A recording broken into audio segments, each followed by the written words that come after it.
Hello mga Lods! Ayan, so for today's video ay i-flex ko lang yung aking nilutong igado kahapon mga Lods. Ayan o. Medyo paborito nating lutuin yan mga Lods. At hindi lang paborito, kundi yan din ang pinaka the best na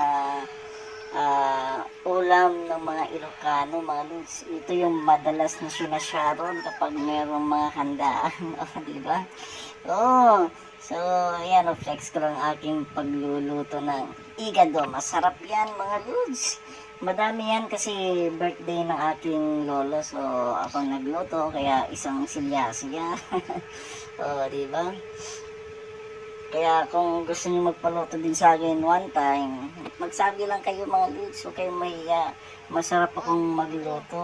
Ay nako, masarap ako syempre mga Lods. Masarap ang aking niluluto pala, So, ayun o. Diba? Ayun lang mga Lods.